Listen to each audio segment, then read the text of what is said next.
is the Celebrity Afterlife Report podcast.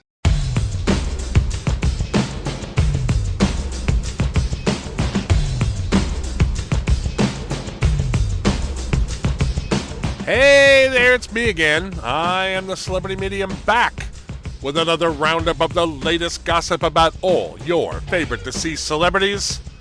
There are always interesting things happening in the next world celeb scene, and it's my job, as well as my pleasure, to keep you informed about them.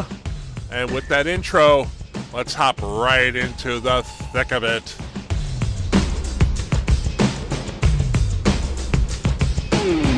If you have any knowledge of American football, and I confess to having very little myself, you will be familiar with the name of Frank Gifford. He was a National Football League MVP and an announcer on the Monday Night Football program for 27 years. Gifford was married to TV personality Kathie Lee Gifford since 1986. Frank Gifford transitioned to the afterlife this past week at age 84. As you would expect, there was a crowd of his fans on hand to greet him. I've mentioned in the past that some new arrivals to the next world are disoriented, and that was true of Gifford. My sources tell me he seemed shaky and a bit confused as he was formally greeted by Soul Brother number one, Mr. James Brown. My information is that Frank seemed unsure of exactly what was happening, even as he tried to smile and take it all in. After Brown finished his speech and some of his fans approached him to say hi and ask for autographs, Gifford was led away by some of the self-appointed transition counselors who assist people in becoming familiar with their new existence. I'm told that one of the counselors on scene was former drummer for The Who, Keith Moon, and that the notorious wild man musician was very gentle with Gifford, taking his arm and leading him off to a temporary home where he can collect his wits and decide how he wants to start spending eternity. I'm informed that there are at least a few people who would like to employ Frank in some capacity related to professional sports, so I'm sure there will be more to report on this story in upcoming weeks.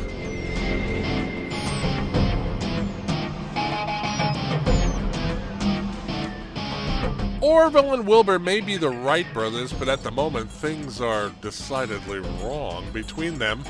The Wrights, of course, were the inventors of the first airplane, which they flew a short distance at Kitty Hawk, North Carolina in 1903. Wilbur transitioned to the next world in 1912, and brother Orville followed him in 1948. We haven't heard much about the Wrights.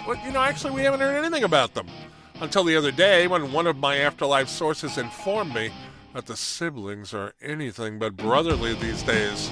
It seems the two pioneering aviators are feuding over the love of a woman. And not just any woman either. The woman in question is Sally Ride, the first American woman to go to space, having done so at age 32. My source informs me that a while back there was a Pioneers of Flight conference in the next world, and that the Wrights and Ride were invited to appear as panelists. Apparently, over the course of the conference, Wilbur took a shine to the lady astronaut. Unbeknown to him, so did his brother Orville. Before long, the two were arguing over Sally, nearly coming to blows, according to eyewitnesses. Although Sally is reportedly partial to Wilbur, who, approached her first, younger brother Orville refused to take the hint and has been trying to woo the fly girl ever since. Friends say that Sally is flattered by the attention from the two men, whose pioneering work led to her chance to travel to space, but that she is also a wee bit embarrassed by it as well. Rumor has it that Orville is trying to get her to give his brother the brush off, but Sally hasn't completely made up her mind which right is right for her.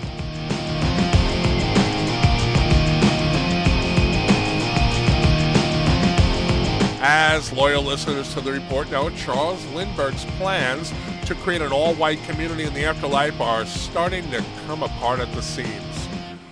the first man to fly solo across the Atlantic, wanted applicants for residency to prove that their ancestors were all white going back at least 5 generations.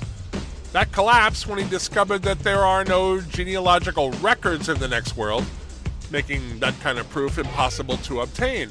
Some black couples had fun at the flyer's expense by filling out applications for residency claiming to be 100% Caucasian. Rumor has it that Lindbergh may be ready to throw in the towel on his dream of an eternal apartheid utopia. The Afterlife gossip mill is buzzing with stories about Charles becoming increasingly frustrated with being unable to finish the project and that he may be close to abandoning it altogether. Unlikely friends and roommates Martin Luther King Jr. and Adolf Hitler have vowed to continue their vigil outside the walls of Lindbergh's segregated town until the project has been stopped permanently. The tide seems to be turning in this story, and things look as if they will be coming to a head in the near future.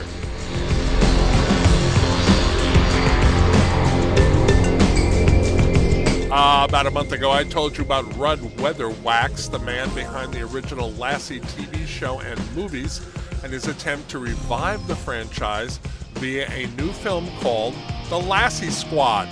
The film, which went into production recently, features all the look-alike dogs who played Lassie in her various incarnations as a canine fighting squad in a major city. The Lassies roam the streets, performing rescues and arrests, just as human police officers do. One of my sources is a technical worker on the movie, and he tells me that the production is a huge disaster. According to the source, the movie is not intended to be a comedy, believe it or not, but a straight action film. But the plot is so ludicrous that many in the crew are finding it hard not to laugh out loud during the shooting. In addition to that, some of the dogs refuse to follow the commands of Weatherwax, who stands just out of frame, making hand gestures that the collies are supposed to obey. Now, them not following his directions, according to my source, has led to dogs licking the camera lens, running off set in the middle of crucial scenes, and in one instance, humping the leg of a lead actress. Yes, I'm sorry to spoil the illusion, folks, but some of the lassies are laddies.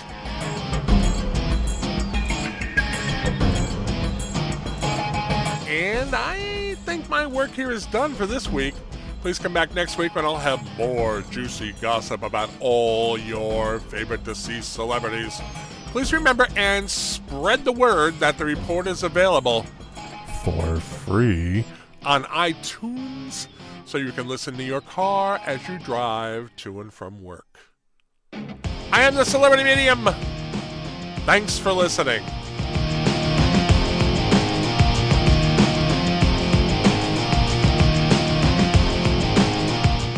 You've been listening to the Celebrity Afterlife Report podcast.